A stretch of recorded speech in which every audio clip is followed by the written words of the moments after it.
Debra Maynard.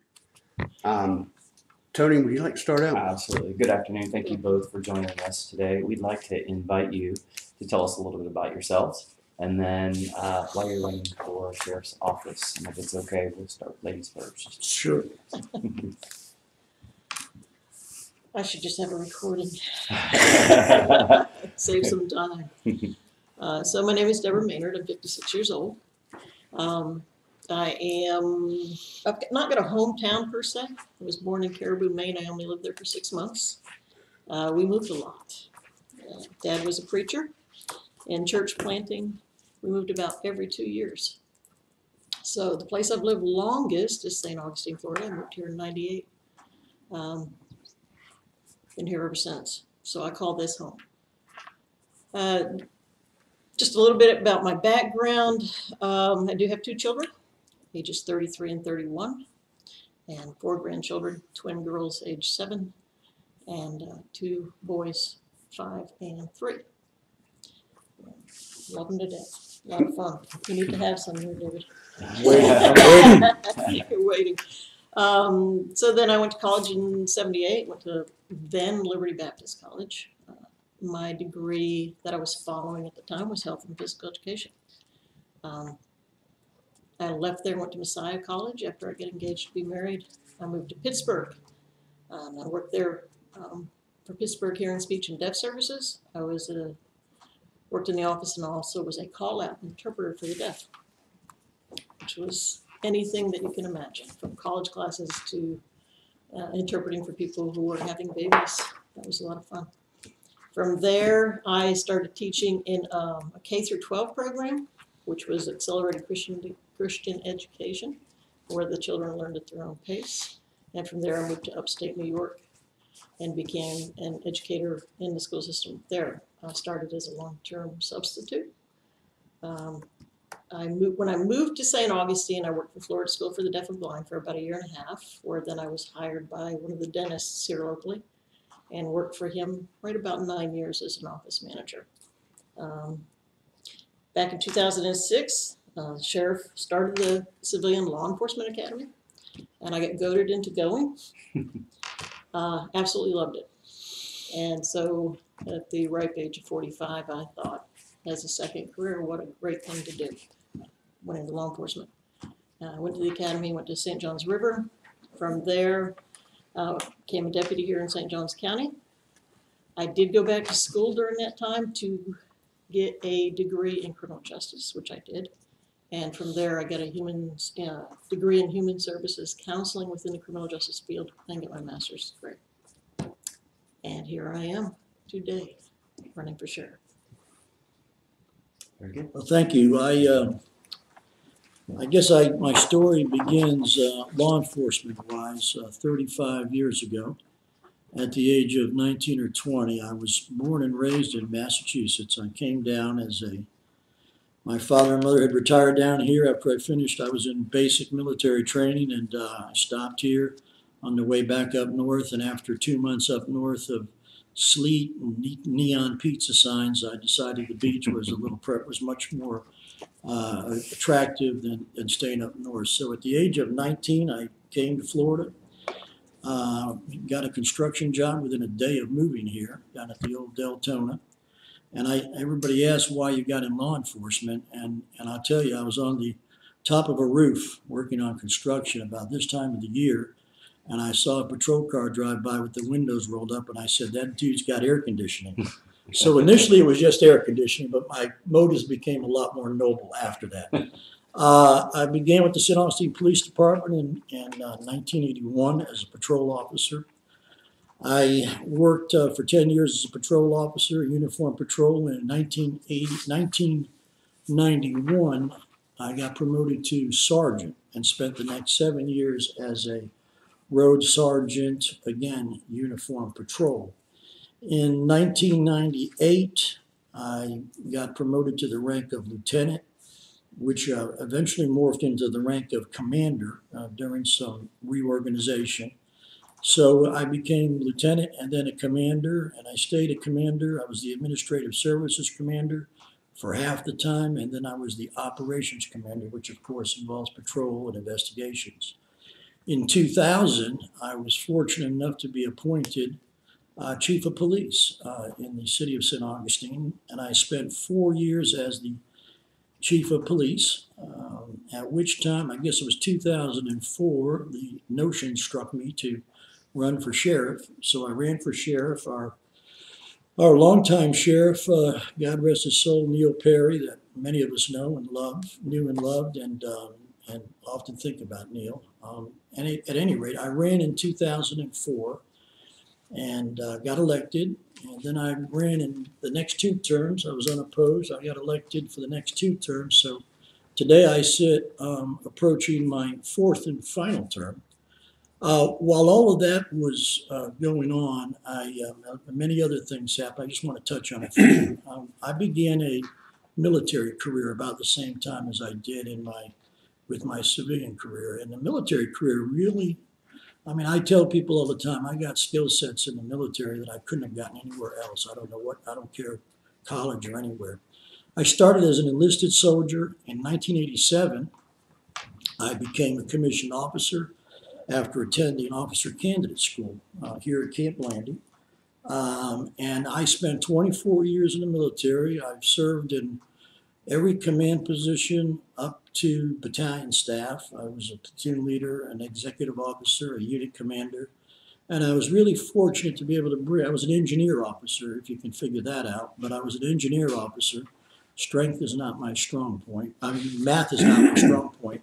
But I went ahead and spent 24 years, and I was able to bring units all over the world, which was very interesting. I did a tour over during the Gulf War back in 1991. I retired from the military not long after becoming elected sheriff. The other part of it's kind of a 3-legged stool, a 3-legged career. I had my law enforcement, I have my military, and then I have my academic leg. And in the academic leg that I'm proud of, I got my 2-year degree in, I think, 1987. It was a big year. 1987, I got my 2-year degree from St. John's River Community College. And after that, I graduated summa cum laude from the University of North Florida with a degree in criminal justice, a bachelor's degree. I got a master's degree from the University of North Florida in public administration, again, summa cum laude, and I received an honorary Doctor of Laws from Flagler College, non-academic, and I received that for a program that I'm very proud of. It's the Public Administration Program for Working Adults in the profession and all professions, and it's a wonderful program. In fact, we have 60 employees at the Sheriff's Office with a Flagler College degree because of that program. So, the military, the law enforcement, I have served in every command level position in law enforcement that there is, pretty much. I have served in multiple command level positions in the military. And of course, I've had my academic career. I've attended every law enforcement related command school, with the exception of, I've been to the FBI National Academy, the Chief Executive Seminar. Probably the only thing I haven't done that I probably want to do is a program that PERF offers up in Boston. But so there where I sit after 35 years. It's been busy. Yes. It's been a busy 35 years. And most important, my wife. I met my wife here in 1984. She was 18, I was 22. We met at her family's restaurant, which was the old South Seas over on the island, that was in business for about 30, almost, they started in 72, they closed in 2008. And I've been married to her for 30 years, have 2 beautiful children, my 26-year-old daughter, Emily, who teaches at Otis Mason, and my soon-to-be 23-year-old son, Matthew. And he works at Epic Recovery Center as a behavioral health technician. So, been blessed. You and Chief Hardwick just got reappointed or appointed this week to. We did. We did. We are, this has been a great, Criminal Justice Standards and Training Commission is the 19-member commission that is pretty much all appointed, gubernatorial appointments. And this commission really is the commission that oversees training requirements for law enforcement throughout the state. For cases where we may be revoking a certification or suspending it, Everybody comes through that, and we really set the policies statewide, not agency policies, but policies for the profession. Governor Christ appointed me, and I think I served a year in that, and then he left office. Governor Scott appointed me, and I just got word that I'm getting appointed for my second term on that board, and Chief Hardwick just got appointed to it too. I believe this is going to be my last term because you can only serve 2 full terms, but it's really given me an opportunity to affect law enforcement statewide, and that's been a good thing. You're each coming at this race from, excuse me, from 2 different positions, you as the outsider and you as the incumbent. Tell me your reasons for running, and Sheriff, tell us why you're staying in the game. If you'd like to answer first, and then you can respond to. Okay. Yeah, it's a great question, and it took quite a while of the decision process for me. After talking with folks and family, and that's a standard answer, but there's really some important programs, and we've got number one, we've got a problem in our culture today with what I consider a false narrative being thrust upon the public about law enforcement, and I want to be a part of correcting that false narrative, but that's a subject for another day. But we've adopted a couple of programs in the last few years. One is intelligence-led policing, and one is our district policing model. And they're really we've embraced them both. We adopted them both about 3 years ago, so we're really at the first assessment period with them. And I want to make sure that those models continue. We've got some improvements to make on them. We've got some changes to make on them.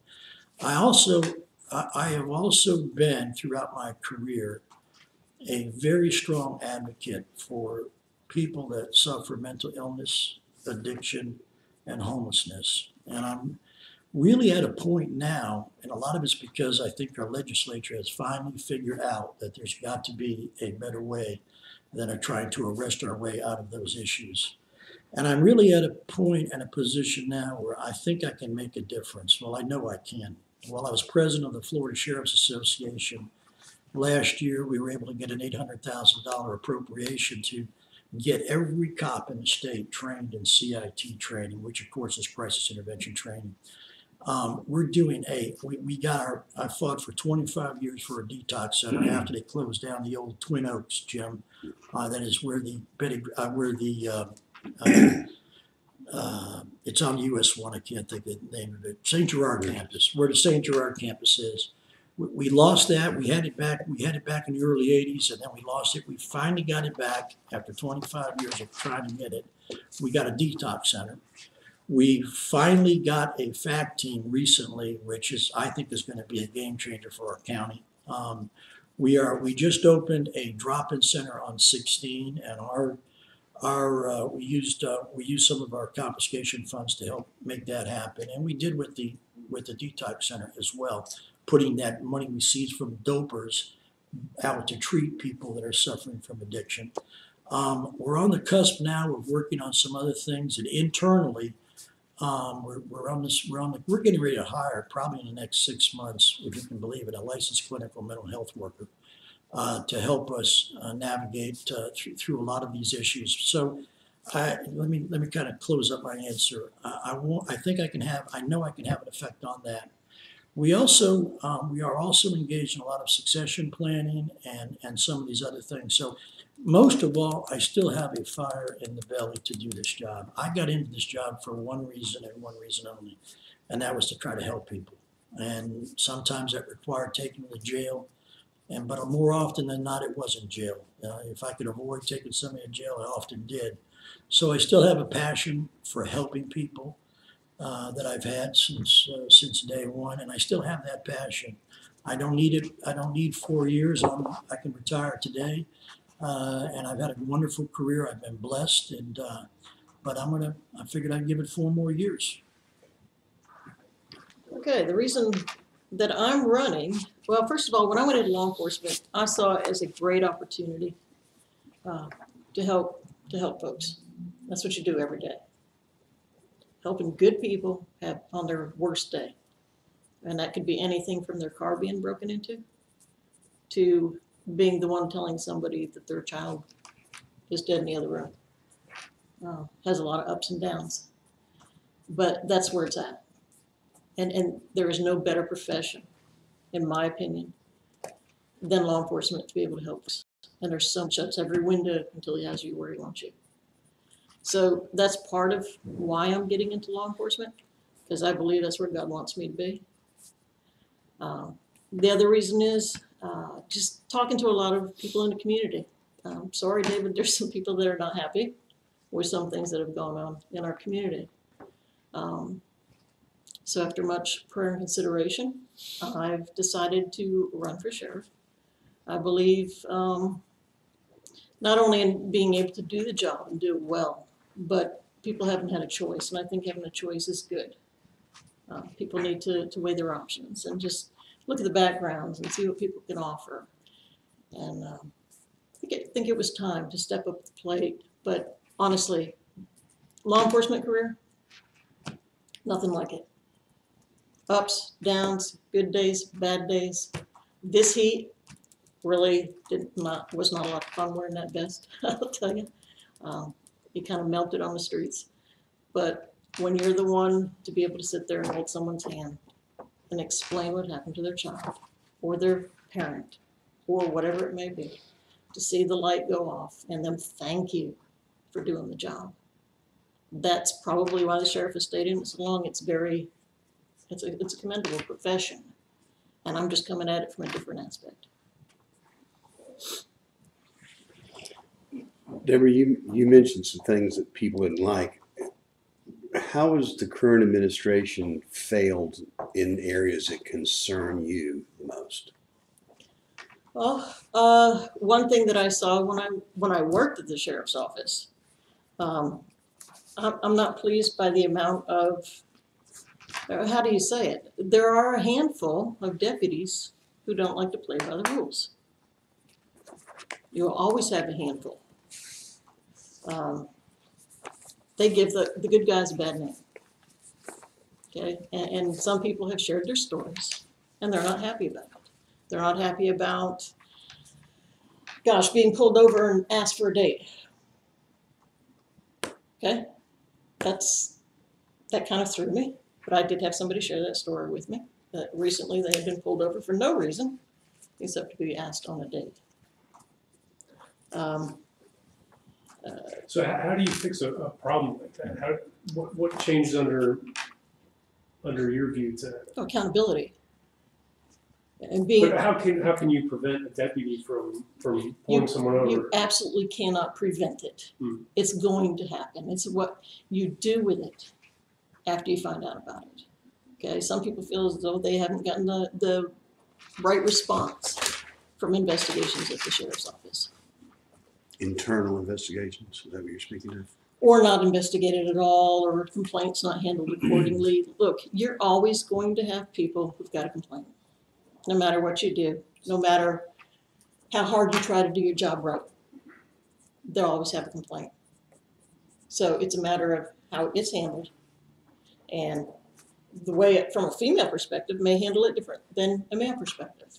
So it's just a matter of getting back into the communities, community meetings, being able to talk to the public and understand. So just knocking on doors and listening to stories. I've been shocked at some of the stories that have gone on because I never heard about them. But I was kind of disappointed that they felt as though they didn't get the right response they should have gotten. Do you want to respond to that? Yeah, absolutely. I would. I have been in the profession for 35 years, and half of that time has been as a chief executive officer, meaning I'm responsible for the overall operations in a police department and a sheriff's office. And I hope our public is watching this. Are we being taped? Yeah. There is no profession in America today, including your own gentlemen, but also the medical profession, the legal profession, I don't care what profession. There is no profession today that holds itself accountable at the level that we do in law enforcement. It wasn't always that way. I can assure you. I can tell you that I'm sure Deborah's knocked on a door or heard stories of people not happy. Gosh, I hear them too when I'm out there. But I can tell you this: you could ask anybody that works there, anybody that has worked there, that we hold our people accountable every day. I have issued written reprimands. I have suspended people. I have terminated people. I've put deputy sheriffs in prison, including a good friend of mine.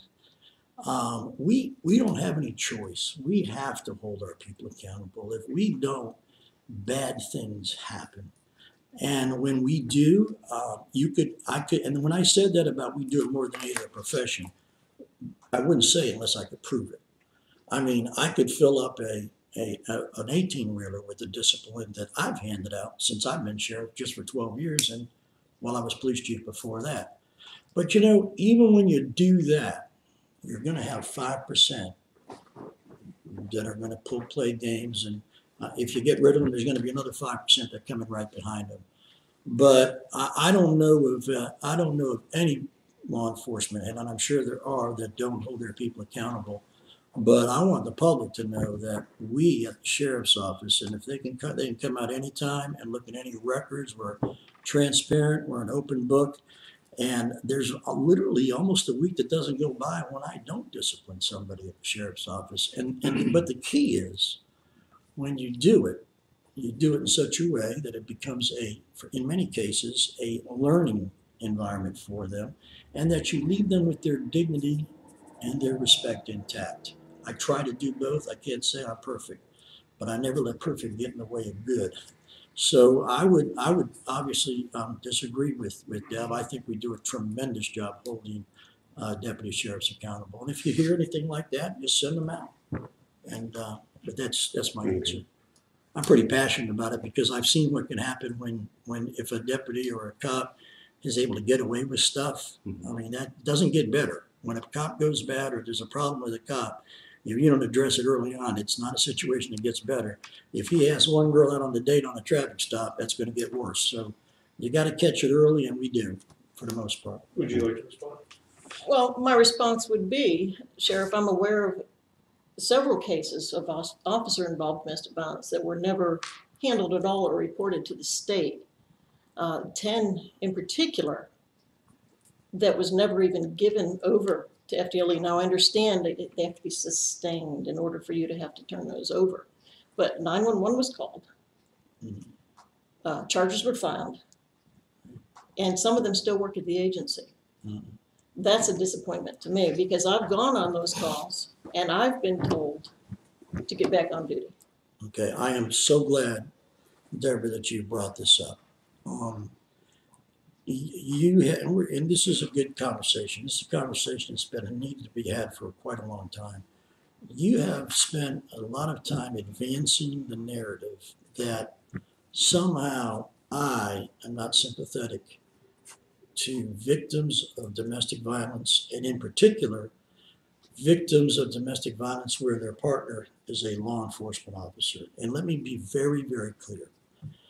I have been a part of the evolutionary policing that has occurred in how we deal with domestic violence over the last 35 years. And I'd like to think I have been a leader in the way we have evolved in how we deal with domestic violence over the past 35 years. I have given personally and professionally to the local homeless shelter, the local abuse shelter.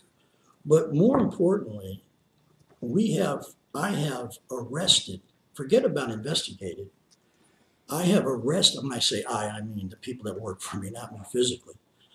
I have arrested probably, in fact, we arrested one not long ago, about 3.5 weeks ago. I have arrested probably somewhere between 7 and, since being sheriff in 12 years, somewhere between 7 and 12 deputy sheriffs for domestic violence, including one that I mentioned earlier, whose family has been a friend of mine for decades, and he spent 5 years in prison. I have seen the ravages of domestic violence. I hold people accountable for domestic violence. Now, Were there a few cases where you or somebody else may not have liked the outcome? Probably so. In fact, I can tell you right now, there's one that your paper covered that I got wrong. It was a guy that we had, and I retained him, and I should have fired him. Okay, but as I said, I never let perfect get in the way of good. The fact of the matter is, when you are a CEO, you have to make decisions, and they're not always perfect. Now, did we not send a couple of cases to the Criminal Justice Standards and Training Commission? I'm sure we did. I'm sure we did. But please, Deborah, I am a huge believer in being very proactive about domestic violence. I mean, I was there 35 years ago when we didn't handle it correctly, either inside a police agency or outside the police agency. And I think you know that. I mean, if somebody came to me, if we had a victim, but again, like I said, our record stands. I mean, I've arrested since being sheriff, I think between 8 and 12 deputy sheriffs. I'm not talking about notice to appears. I mean, cuffs on him, and he goes to jail. Fired one last week or 3 weeks ago and put him in jail. So, I mean, that's my comeback to that. I mean, you know, so like I said, if you're not, everybody's perspective is from the shoes that they're standing in.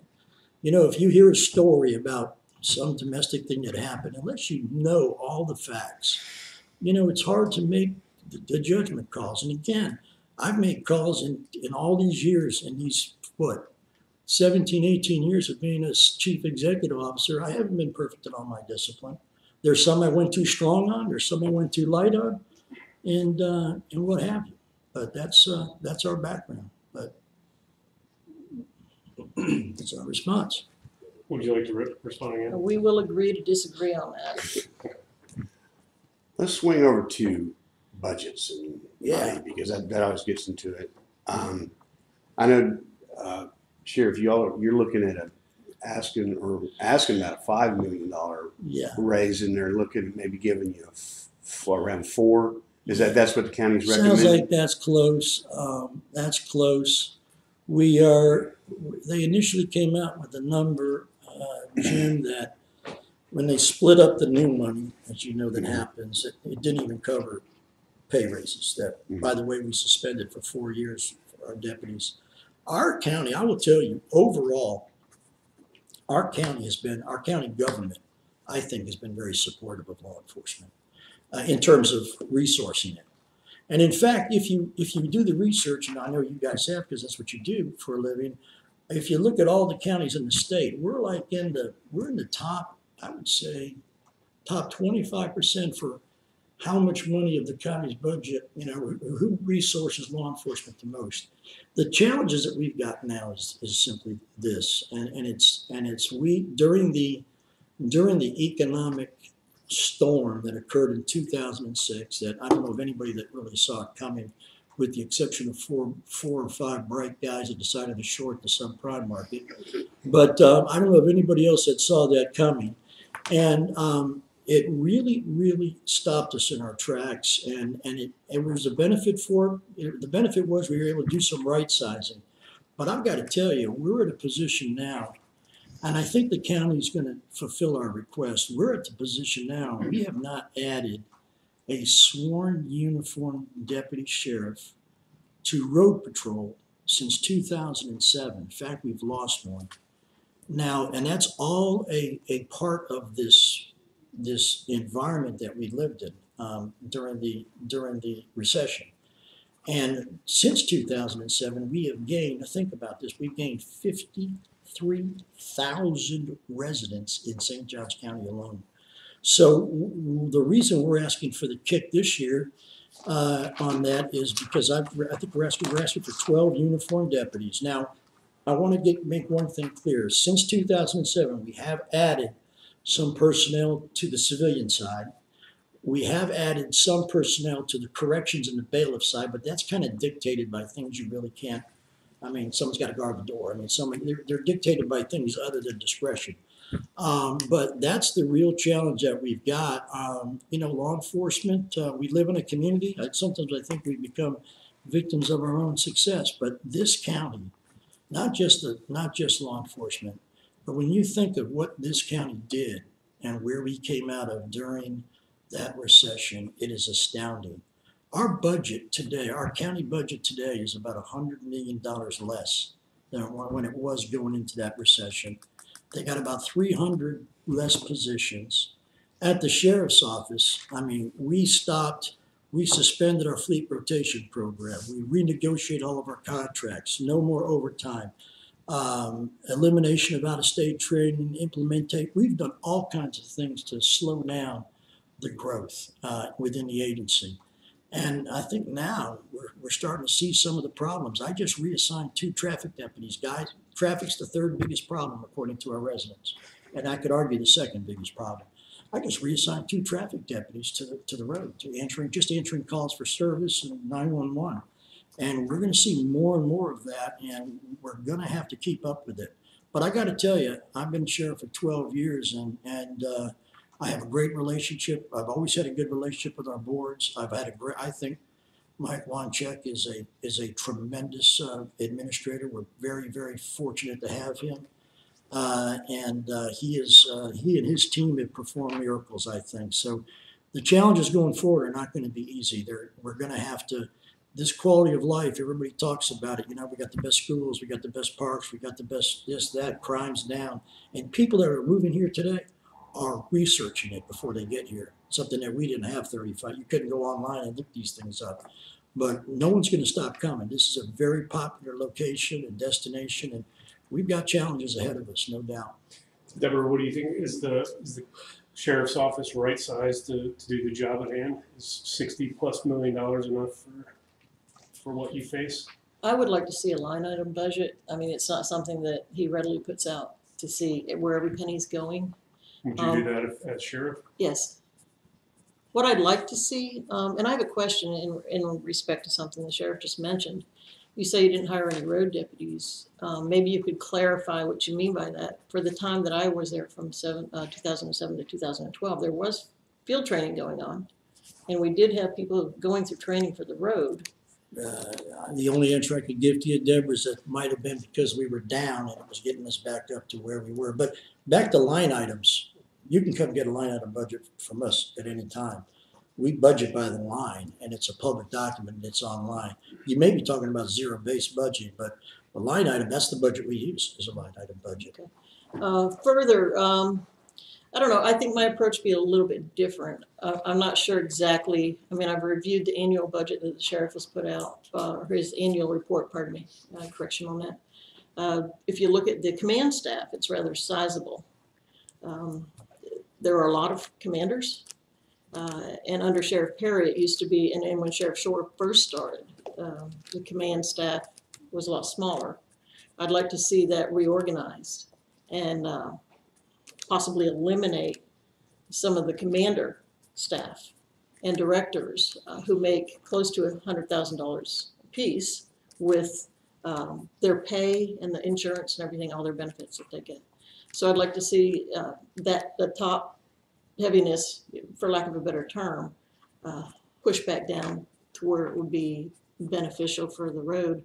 Also, I'd like to see the take-home car program is a wonderful thing, but we do have deputies living out of the county who live quite a distance out of the county.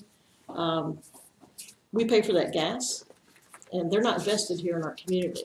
Their taxes go to another community. So I'd like to see that. We pay for the gas for them to go there, for the vehicle, for the insurance on the vehicle. So I'd like to see them park the vehicles at the county line. That'd be some places to change it. Okay. Sheriff, is your office top heavy with?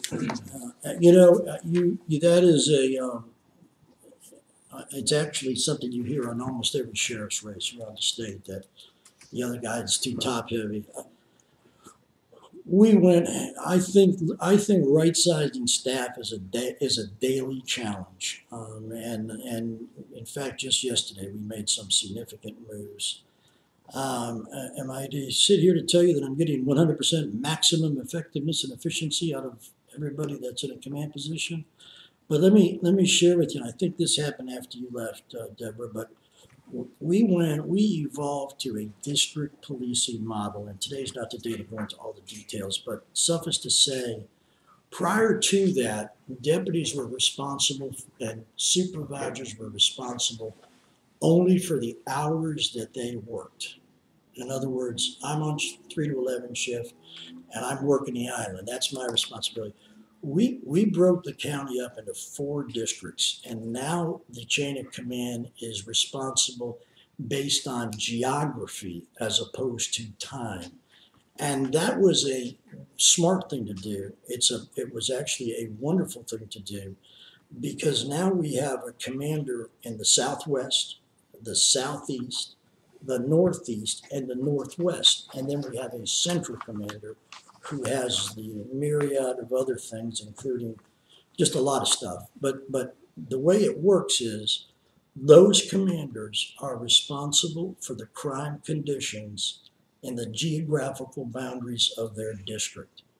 And, you know, we've actually gone up on command staff, and we've gone down, and we've gone up trying to right size. And I would tell you truthfully, part of what I said earlier about assessing our district policing model, that's still a work in progress. So it's hard to say that. It's hard to say there's too many or there's not enough.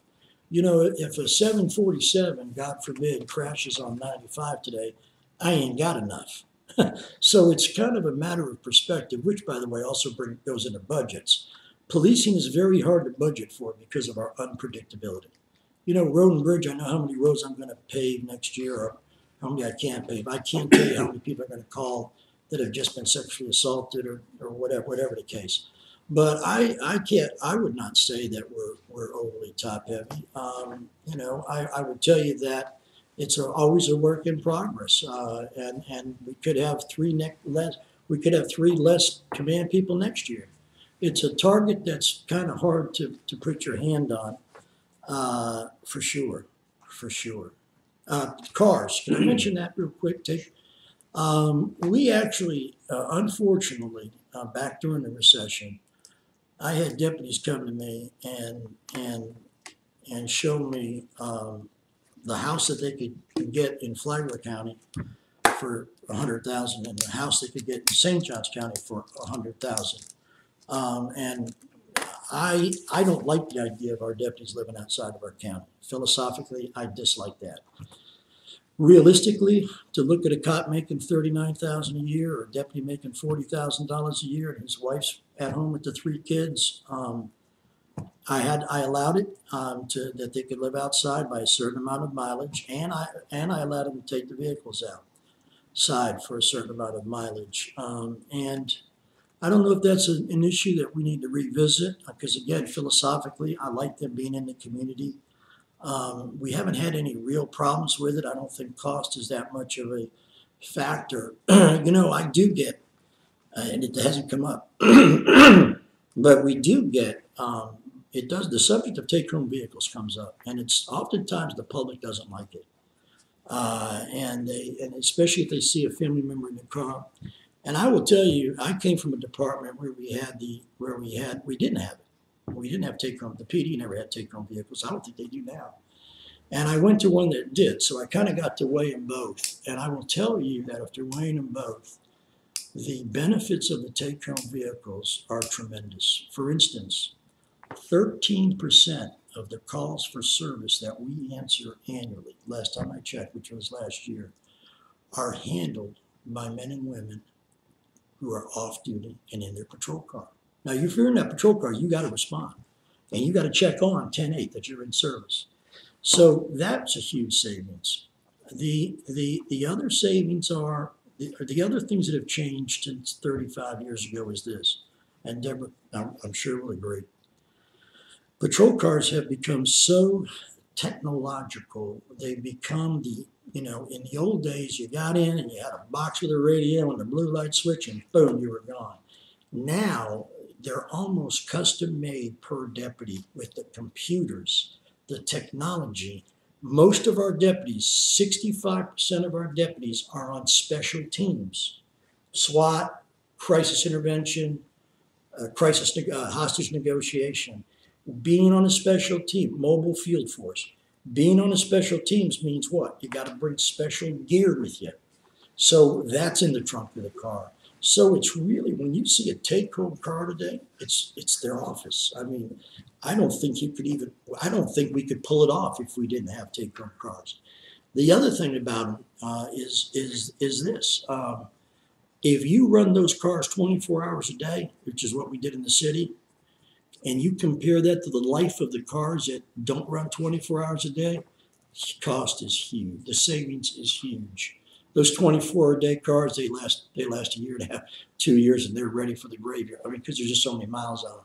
So they're running on 3 shifts. 3 shifts all day long. So I kind of came into it critical of take-home vehicles, honestly, and I've changed. And I can mention a few other of the benefits involved in the take-home vehicles, but today's not the day for that. But Just a quick question Yes. on those. You said the lifespan would be about 2 years on one. What's the lifespan of a take-home? I'm guessing at these numbers, but if you figure a car, if you buy a car tomorrow from Wilson, you buy it, and you drive it 24 hours a day, compared to the car that you or your wife drives. Just think about it. The car that's being driven 24 hours a day, forget maintenance, that's a whole nother cost factor. You got the maintenance, you've got the life. I mean, I would say a car 24 hours a day is 2-3 years max, if that. And so there's a, and here's the other thing about cars too, take-home cars. And this is becoming more of an issue today. I can feel, God forbid we have an event where I've got to put uniforms on the street and I got to put them on there rapidly. I can do that a lot easier with a take-home car program. I can get a presence out there. And I got to tell you, even though I could argue today that police omnipresence isn't necessarily a crime deterrent, it's a philosophical well, but I will tell you, I think the public feels good seeing cars out there. There's something comforting about the amount of cars that you see out there. So it's interesting that it came up, but that's one of those subjects that I was against initially that I'm fully supportive now. I don't know if you want to. Well, while I agree with a lot of what the sheriff said as far as response, rapid response, what I've got to think about right now with what's going on with liability. We've had a lot of shootings of police officers lately, and a lot of them have been in their cars. And I would sure hate to see a family member get shot and killed while they're sitting in that car. I do know people aren't too thrilled to watch people grocery shopping with their squad cars and loading it with groceries and having the kids in there. And God forbid, as the sheriff has already said, if an in-progress call goes out, if there's a shooting and you're closest by and you've got your family members in your car, how do you respond? I would sure hate to put my family in danger having them in the car. There's pros and cons to it.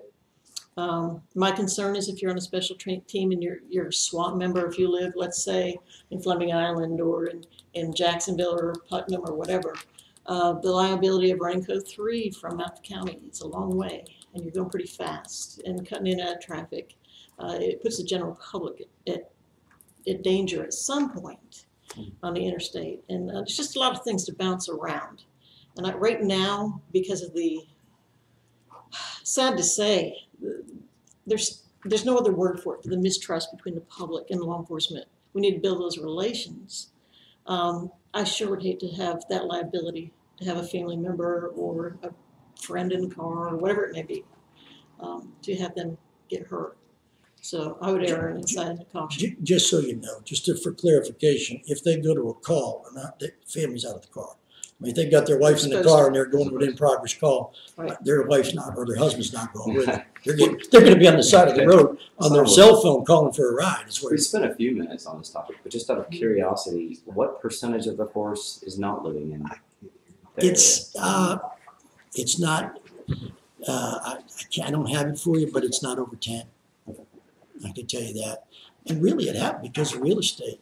Tony, it got to the point where a young couple could afford a 3-bedroom, beautiful home right over the county line, and that same money up here couldn't have got them a mobile home or anything. I mean, I think that's changed a lot in the last. Let's change topics.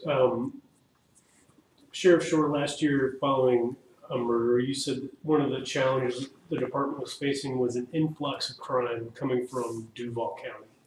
You were seeing some violent crime come from Duval County into our county, and that was a challenge. Let me tell you what I probably said. Okay. That may be. Let me tell you, Maybe I'm misquoting. it may be a little. The actual. I get asked the question, and that's why I probably said something different. One of the questions I get asked a lot, especially in Julington and Ponte Vedra, is, what about this violent crime? And this came up in Ponte Vedra last week. The real truth is, violent crime for the most part, does not transport itself over county lines. In fact, robberies often are committed by people that live within a mile or two of where they rob. So when you see those guys standing on the street corner in North Jacksonville, and they're thinking about a house to go, do a home invasion in, you don't see the transportability with the violent crime. Now, that's not to say it doesn't happen. We've had a couple of terrible cases, just probably about when you were talking about, Craig, the shooting on Masters Drive, and then the other shooting with the disabled young man. Not to say that he can't. It's something we have to be very vigilant about. Now, what the crime that does move is the property crime, or they're not building as many subdivisions in Jacksonville as we are, so let's go get the refrigerators. So there is some crime that moves, but the violent crime is often, and statistics show it, often stays pretty close to where it's happening. Well, the question I was getting to is I'm wondering what the challenges are for your department in terms of what you're seeing on the street and maybe what you think is the public is not aware of. Well, there's I'm not aware of a lot of things with crime, but I will tell you that criminals are pretty smart people. I mean, a lot of them. I mean, I've always said the hardest working person in the world is an addict. I mean, they work anytime they're awake. They're working, looking for dope. But I will tell you, remember I mentioned intelligence-led policing early on. The key to all of this is, and the public doesn't know this goes on, but for a lot of those property crimes and some of the minor persons crimes, we have a collaborative effort, and we meet once a month in an environment called a JSTAC. Has anybody here ever sat in a JSTAC meeting? You really should. I mean, you really should, or we can make that happen. And that's once every 2 months, where we get together and talk about all of the crime and the crime conditions. And each one of those commanders is responsible and accountable for their areas. But guess who else is sitting in that room? Jacksonville Sheriff's Office, Putnam County, sometimes Clay, Flagler County, because we've got to keep a handle on any of that crime transfer. I will tell you, you mentioned what the public's not aware of. I want to put a plug in something. I'm not going to go into the discussion about the drug crimes and the drug wars, and I get in trouble for saying it. We've lost the drug war in America. I probably shouldn't say that on TV, but we have, and I wish we had the time to talk about it. But I will tell you something that we have seen, and we've seen it. We knew it was coming, and that's the heroin thing. I think somebody did a story on it. Was it you, Jared? You guys did a story on it recently, and it's coming here quicker and faster than we thought it was. I was working as a police officer in St. Augustine in 1986 or 8, I can't remember, when crack cocaine hit, and it was literally overnight, and it changed the complex of this community forever, especially in some of the areas in town. But we've got, we've got kids today that who were stealing the pain pills out of mom's cabinet. We stopped all that. We knew that was a problem. And typical government, we attacked the supply. We didn't attack the demand. So immediately now we see, I mean, those addicts just didn't say, well, they tamped down on the prescription pain pills, so I'm just going to quit. They went out and they found heroin. In fact, the biggest number of heroin addicts that are seeking treatment are middle-class women right now. So I would tell our public that that's an area. We've had young people die this past summer in this community with a needle in their arm, and none of us should put up with that if we can. So just be aware. What were the challenges from your report? I can get right on that. Meth labs are huge in our county. What I saw when I worked the road, unbelievable amount of people finding creative ways to go into pharmacies and get Sudafed. with different stealing IDs or whatever. That's what 95, they use 95 for. They're stopping off at every single pharmacy along the way because you're limited to so many blister packs of Sudafed for the meth. And that stuff is so dangerous. The shake and bake, the 2-liter bottles that they make and carry in their backpacks is not only putting themselves at risk, but the law enforcement that shows up is putting them at risk and their lives at risk, and the hazmat teams and the fire rescue that has to show up. It's such a huge cost to this community. It's unbelievable. You can't keep up with it. You just can't keep up with it. There's always somebody out there. Hey, I got a new way of doing it. The trash it creates, the litter it creates. The sheriff's office has recently had to, tear down homes. You cannot go back in those places. It's unbelievable the creativity that, for lack of a better term, crooks or people who have drug problems come up with. And they're constantly sharing it. Try this, try that. There's a different way to pull one over on the cops or the popo or whatever. And it's rampant. I'm sad to say it's rampant in our community. And it's hard to get a grip on. Because once something like that is found in our community, think of the man hours that the sheriff's office loses on deputies who have to be scrubbed down or have to go to the hospital. And then we're short on shift for calls and calls for service to our community. It's something, as the sheriff has already said, we never know what's going to happen. Sometimes we have enough help on the road, sometimes we don't. We're really short. So this will make you feel good, what I'm getting ready to say. But next, what's today, the 2nd? We're having a press conference tomorrow with our partners in the Drug Enforcement Agency to announce some things involving methamphetamine.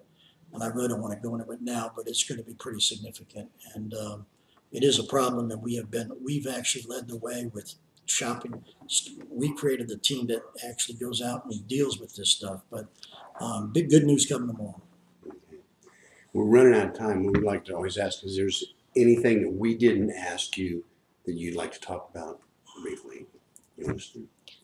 I mean, we can't hit everything that but if we miss something important, we want to make sure that you have a chance to.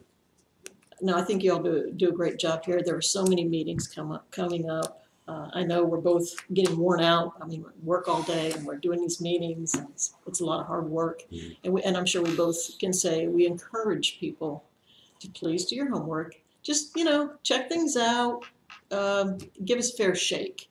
Just look at everything and get out there and vote. Don't forget to vote. Let your voice be heard. And that's all I'm saying. Mm-hmm. I don't really have anything there's so many things we could talk about today. We could be here for hours and hours, but let me just kind of tell you that I have been very, very blessed. And Debra mentioned something earlier. This profession's been a ministry for me as well. But I've been very blessed. I got here as a young guy that came from a different place of the country, and I didn't know anybody.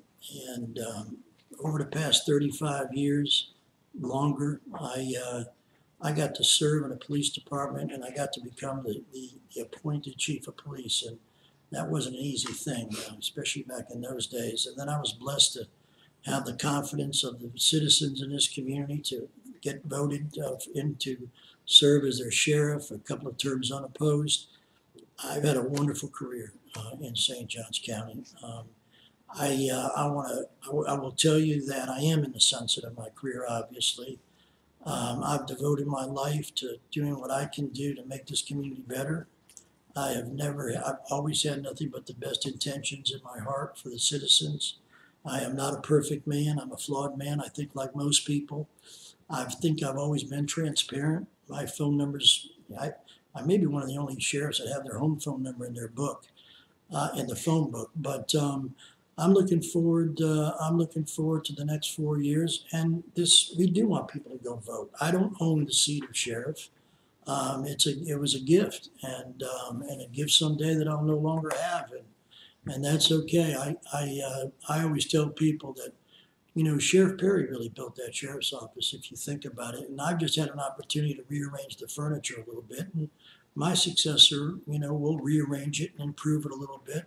And I think we have improved. I think people come here And one of the reasons they come here is because they know it's a safe place. And I think people feel they can come in and complain. And, you know, like I said, we don't always get it right, but we're always trying. And we've never been deceitful. I made 3 promises to the public 12 years ago. And one of them was that I would do everything I could to deter crime. And if I found it, to bring the person to justice or whatever. The second thing I committed to was to do everything that I can to put the resources out there to really watch out for our 2 most vulnerable groups of people, our youth and our senior citizens. And I've done that. And the last thing that I've done, I committed to, was that I would always do the right things for the right reasons. And I would make my decisions and direct my resources absent any malice or political expediency, but trying to do the right thing. So I've been honored. I've had a wonderful profession, and really, the Record's our home newspaper. And all of our days aren't. Some days are better than others, but you guys do a great job, and I think it's a wonderful thing to have this meeting today to let our visitors and our citizens get to see us live. Up front. Thank you both. Thank you all. Thank you very much.